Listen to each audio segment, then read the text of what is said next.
ধরুন আপনার ঘরে খাবারের প্রয়োজনীয় জিনিস যেমন চাল, ডাল কিংবা সবজির সরবরাহ হঠাৎ করে বন্ধ হয়ে গেল। তখন কেমন পরিস্থিতি হবে? ঠিক এমনই এক বাস্তব চিত্রের মুখোমুখি আজ বাংলাদেশ। কারণ বাংলাদেশের বাজার এবার শূন্য হতে চলেছে। এখন ভারতের সঙ্গে দ্বন্দ্বের মধ্যে বাংলাদেশে আলু ও পেঁয়াজের সংকট দেখা দিতে পারে। কারণ ভারত থেকে বাংলাদেশে আলু ও পেঁয়াজ রপ্তানি বন্ধ করে দেওয়া হয়েছে। হ্যাঁ বন্ধুরা, ভারত বাংলাদেশে রপ্তানি হওয়া আলু ও পেঁয়াজের চালান বন্ধ করে দিয়েছে। এর ফলে আলু ও পেঁয়াজ বোঝাই শত শত ট্রাক ভারত বাংলাদেশ সীমান্তে আটকে রয়েছে। আমরা আপনাদেরকে আগেই জানিয়েছিলাম যে বাংলাদেশ যেভাবে ভারতের বিরুদ্ধে তার কঠোর মনোভাব দেখাচ্ছে তাতে ভারত সম্পূর্ণভাবে অসন্তুষ্ট। কারণ বাংলাদেশে ভারতের পাঠানো পণ্যের যে বকেয়া টাকা তা না তো বাংলাদেশ পরিশোধ করছে আর না তারা ভারতের কোনো কথা শুনতে প্রস্তুত। এমন পরিস্থিতিতে ভারতও সিদ্ধান্ত নিয়েছে দেশে আলু ও পেঁয়াজের দাম নিয়ন্ত্রণ করার জন্য বাংলাদেশের রপ্তানিকে বন্ধ করার। কিন্তু এই রপ্তানি বন্ধ করার ফলে অন্য একটি সমস্যা দেখা গিয়েছে। কারণ রপ্তানি বন্ধের পরেই ভারত বাংলাদেশ সীমান্তে প্রায় ৬,০০০ মেট্রিক টন আলু ও পেঁয়াজ নষ্ট হয়ে যাচ্ছে, যা ভারতীয় রপ্তানিকারকদের জন্য বড় মাথা ব্যথার কারণ। রপ্তানিকারকেরা তাদের পণ্য রপ্তানির জন্য যে কোনো পদক্ষেপ নিতে প্রস্তুত, যা ভারতের জন্য নতুন একটি সমস্যার সৃষ্টি করতে পারে।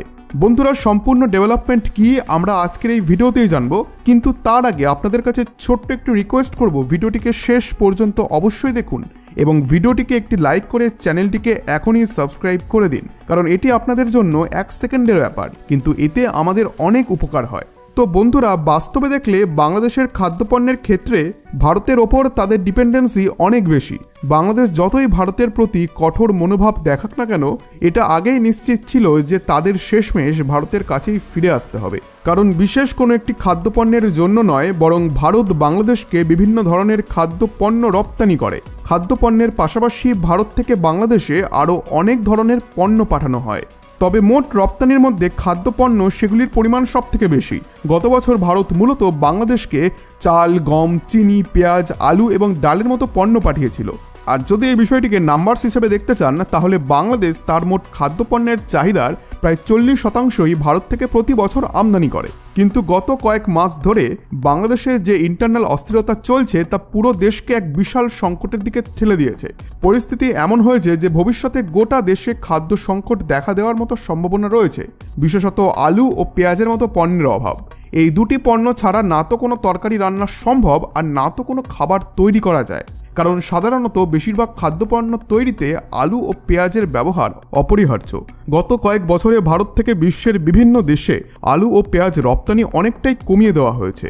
এখন শুধুমাত্র সেই প্রতিবেশী দেশগুলিতে এই পণ্য রপ্তানি করা হয় যারা ভারতের সঙ্গে সুসম্পর্ক বজায় রেখেছে।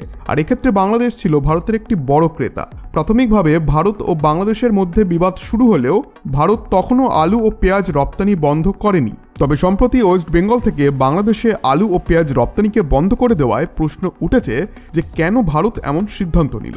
বর্তমান পরিস্থিতি অনুযায়ী বাংলাদেশের নতুন সরকার এবং মোহাম্মদ ইউনূসের নেতৃত্বে ভারত বিরোধী মনোভাব বৃদ্ধি পেয়েছে।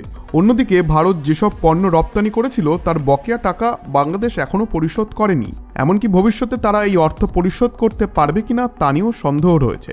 এই কারণে ভারত হয়তো সিদ্ধান্ত নিয়েছে বাংলাদেশে আলু ও পেঁয়াজ রপ্তানি বন্ধ করার। এর ফলে ভারত দুটি সুবিধা পাবে। প্রথমত, বাংলাদেশ বুঝতে পারবে যে ভারতের সঙ্গে বিবাদে জড়ানোর ফল কি হতে পারে। দ্বিতীয়ত, ভারতের অভ্যন্তরীণ বাজারে আলু ও পেঁয়াজের দাম নিয়ন্ত্রণ করা সম্ভব হবে। আসলে আলু ও পেঁয়াজের দাম নিয়ন্ত্রণের জন্য ভারত অনেক দেশেই এই পণ্য রপ্তানিতে নিষেধাজ্ঞা আরোপ করেছে। বাংলাদেশও সেই তালিকায় যুক্ত হলে এতে ভারতের কিছুই ক্ষতি হবে না। তবে বলা হয় সবসময় ফলাফল প্রত্যাশিত হয় না এবং সম্ভবত এবারও তাই হয়েছে। সাম্প্রতিক খবরে জানা গেছে রপ্তানি বন্ধের কারণে ভারত বাংলাদেশ সীমান্তে ৬,০০০ মেট্রিক টন আলু ও পেঁয়াজ নষ্ট হওয়ার পথে। রপ্তানিকারকরা সরাসরি জানিয়েছেন যে রাজ্য সরকারের হঠাৎ সিদ্ধান্তের ফলে তারা একটা নতুন সমস্যার মুখোমুখি হয়েছেন। যারা বাংলাদেশে আলু ও পেঁয়াজ রপ্তানির দায়িত্বে ছিলেন তারা এখন গভীর সমস্যায় পড়েছেন। রিপোর্টে বলা হয়েছে যে রপ্তানিতে হঠাৎ নিষেধাজ্ঞা আরোপ করা হয়েছে, যার ফলে বাংলাদেশে পাঠানোর জন্য পেঁয়াজ ও আলু বোঝাই প্রায় 222টিরও বেশি ট্রাক পশ্চিমবঙ্গের মহাদীপুর বন্দরে আটকে রয়েছে। এই ট্রাকগুলিতে প্রায় ৬,০০০ মেট্রিক টন আলু ও পেঁয়াজ রয়েছে। যদি 2 থেকে 3 দিনের মধ্যে এই পণ্যগুলিকে না পাঠানো হয় তবে সেগুলিতে পচন ধরবে, কারণ একটি ট্রাকে বেশি দিন ধরে আলু বা পেঁয়াজ রাখা সম্ভব নয়।